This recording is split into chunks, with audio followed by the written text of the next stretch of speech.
Hello friends, मेरा नाम है रितु गुप्ता और आपका स्वागत है आज के इस वीडियो में, जिसमें मैं आपको दुनिया के सबसे खतरनाक हत्यारों के बारे में बताऊंगी। तो वीडियो शुरू करने से पहले मैं आपको ये बताना चाहूँगी कि ये वीडियो बच्चों के लिए बिल्कुल नहीं है, क्योंकि इसमें बताई गई बातें काफ़ी डिस्टर्बिंग हो सकती है। तो फ्रेंड्स, आप सीरियल किलर्स के बारे में जानते ही होंगे। सीरियल किलर वो होता है जो एक ही तरह से बहुत सारे लोगों को मारता है, जैसे कि सेम एज ग्रुप वाले लोग और सेम जेंडर वाले लोग। तो आइए शुरू करते हैं the serial killer Jack the Ripper से। ये आज से 125 साल पहले की बात है, जब जैक द रिपर नामक शख्स नशे में धुन सिर्फ वेश्याओं को अपना शिकार बनाता था। सितंबर 1888 में लंदन के न्यूज़पेपर में एक खत छपा, जिसमें जैक द रिपर ने अपनी पहली हत्या की पूरी जानकारी दी थी और किस तरह से हत्या की ये भी उसने बताया था, और वह आगे भी हत्याएं करने वाला है उसमें ये भी उसने बताया था। जैक की पहली शिकार मैरी एंड निकोलस थी। उसकी बॉडी सुबह सुबह कुछ कारोबारों को मिली।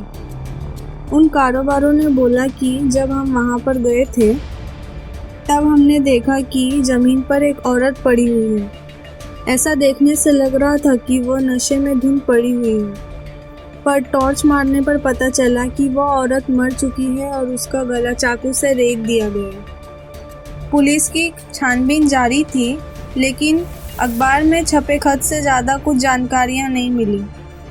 लेकिन उस खत से उस हत्यारे को एक नई पहचान मिल गई, Jack the Ripper. Mary Nichols की हत्या के एक दिन बाद ही एक और वेश्या की हत्या हुई।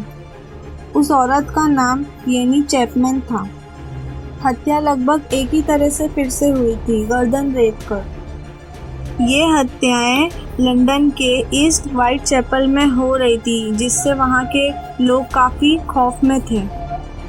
पुलिस इन हत्याओं को खोजने के लिए अपनी पूरी ताकत लगा रही थी। उन्होंने लगभग 100 वेश्याओं से पूछताछ की।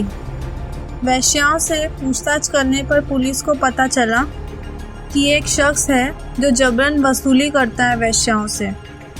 उन्होंने बताया कि वह हमेशा चमड़े का वेपन पहने रखता था, लेकिन पुलिस को पुख्ता सबूत ना मिलने के कारण पुलिस ने अपनी छानबीन जारी रखी। उसी महीने के अंत में जैक द रिपर ने फिर 2 महिलाओं की हत्या की। 1888 में द स्टार न्यूज़पेपर में फिर से सनसनी खबरें हत्याएं के ऊपर छप रही थी। ये सारी घटनाएं व्हाइट चैपल के इलाके में हो रही थी। ये दोनों हत्याएं रात के 1 बजे हुई थी और ये इस बार भी गला रेत कर की गई थी। इस बार की दोनों हत्याओं से लंदन ही नहीं, पूरी दुनिया में सनसनी फैल गई थी। दुनिया भर में यह खबर हेडलाइन बनी। हत्याओं को रोकने के लिए रानी विक्टोरिया ने अपना कदम उठाया। उन्होंने बड़ी संख्या में जासूसों को लगाया, हर संभव सवाल को अमल करवाया और वहाँ पे हर आने वाली बोट पर सही से तलाश की गई। वहाँ पे रहने वाले हर अकेले पुरुष को अच्छे से जांच पड़ताल की गई। रानी विक्टोरिया ने पूरे इलाके में सावधानी बढ़ा दी, लेकिन हत्यारे ने अपनी हत्याओं को कुछ दिनों के लिए रोक दिया था। लेकिन 1 महीने बाद उसने फिर हत्या करना शुरू कर दी। इस बार उसने मैरी केली को अपना शिकार बनाया। उसकी उम्र 25 साल थी। वह सबसे कम उम्र की शिकार बनी। वह अकेली शिकार थी जिसे घर के भीतर मारा गया। उसकी मकान मालिक ने बताया कि उसकी हालत देखकर ऐसा लग रहा था कि कोई इंसान ने नहीं, किसी हैवान ने उसे मारा हो। जैक द रिपर ने इस हत्या के बाद हत्याएं करना बंद कर दी। रानी विक्टोरिया के इतने सख्त पहरे होने के बावजूद जैक द रिपर कभी हाथ नहीं आया। जैक द रिपर की ये कहानी सुनने में काफ़ी रोमांचक लगती है, लेकिन ये आज भी रहस्य बना हुआ है कि जैक द रिपर हत्यारा कहाँ गायब हो गया और उसने इतने महत्वपूर्ण सबूत आखिर नष्ट कैसे किए। तो अब बात करते हैं the serial killer Harold Shipman. Harold Shipman पेशे से एक डॉक्टर था, लेकिन 250 से भी अधिक मरीजों का कत्ल करने के बाद हेरोल्ड शिपमैन को द एंजल ऑफ डेथ और डॉक्टर डेथ के नाम से जाना जाने लगा। हेरोल्ड शिपमैन का जन्म 14 जनवरी 1946 में इंग्लैंड के नॉटिंघम शहर में हुआ था। लंग कैंसर से हेरोल्ड शिपमैन की मां की मौत हो गई। इस हादसे से उसे बहुत ही गहरा सदमा लगा था और इसी सदमे के कारण वो एक हत्यारा बन गया। 1970 में बतौर डॉक्टर प्रैक्टिस शुरू करने के बाद 1998 तक उसने करीब 250 लोगों का कत्ल कर दिया था। मरीजों को मारने के लिए वो अफीम का ओवरडोज दिया करता था। उससे मौत की वजह का पता नहीं चलता था। हेरोल्ड के निशाने पर अधिकतर महिलाएं रहती थी, यहाँ तक कि वो उनके अंतिम संस्कार में भी शामिल हुआ करता था।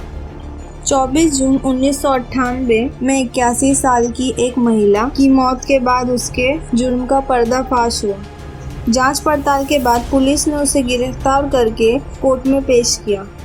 पुलिस ने 15 हत्याओं पे दोषी होने के सबूत पेश किए, जिसके बाद उसे उम्र कैद की सज़ा मिली। लेकिन 13 जनवरी 2004 को हेरोल्ड ने जेल के अंदर ही फांसी लगाकर खुदकुशी कर ली। अगला सीरियल किलर है जॉन वेन गैसी।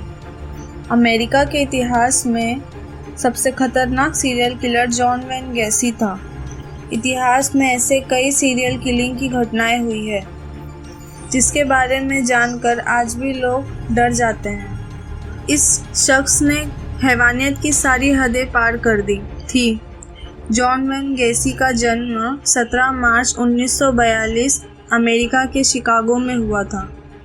जॉन वेन गैसी के पिता एक शराबी थे और वो घर में बच्चों को मारा करते थे।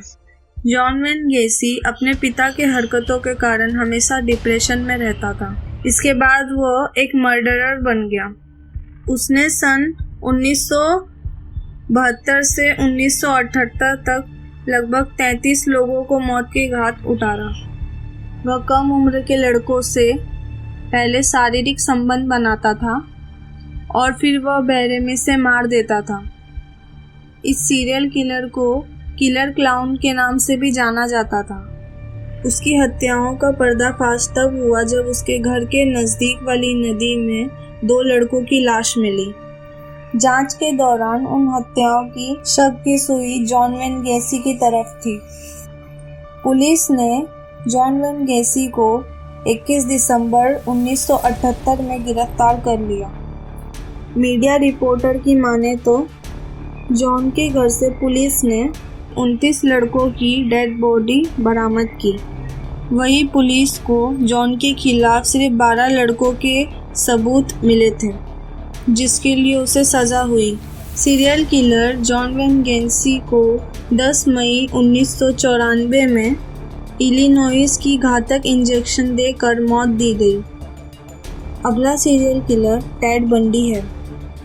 अमेरिका के खतरनाक सीरियल किलर टेड बंडी का जन्म 24 नवंबर 1946 को बर्लिंगटन में हुआ था। टेड बंडी सीरियल किलर के साथ ही अपहरणकर्ता, रैपिस्ट, चोर और सिरफिरा अपराधी था। उसके निशाने पर अक्सर महिला होती थी। उसने 30 से अधिक महिलाओं को अपना शिकार बनाया। वह पहले किसी महिला या लड़की का अपहरण करता, उसको अपनी हवस का शिकार बनाता और उन्हें जान से मार देता। कुछ देर बाद महिलाओं के डेड बॉडी के साथ वह फिर से रेप करता। उसकी हैवानियत की खौफनाक कहानियाँ पूरे अमेरिका में फैली थी। लोग उसके नाम से भी डरते थे। टेड बंडी को महिला सुंदर और आकर्षक बताती थी। यही वजह है कि वह उन्हें आसानी से अपने चंगुल में फंसा लेता था। पहले वो उनके साथ फ्लर्ट करता और फिर बाद में अपनी घिनौने काम को अंजाम देता था। वह महिलाओं के शव के साथ तब तक रेप करता जब तक उनकी लाशें सड़ नहीं जाती थी। उसने अपने घर में 12 से अधिक महिलाओं के सर अलग करके इस तरह रखता था मानो कि कोई ट्रॉफी सजाया हो। इस घिनौने काम से उसके वहशीपना का अंदाज़ा लगाया जा सकता है। टेड बंडी ने अपने एक दोस्त लिंसन को बताया था कि उसने पहली बार 1969 में ओशियन सिटी में एक महिला के अपहरण का प्रयास किया था, लेकिन उसने 1971 तक किसी की हत्या नहीं की थी। लेकिन उसके बाद 1974 से 1978 के बीच उसने 7 राज्यों में कई वारदातों को अंजाम दिया। टेड बंटी के बारे में कई कहानियां प्रचलित है। अलग अलग लोग अलग अलग बातें बताते हैं।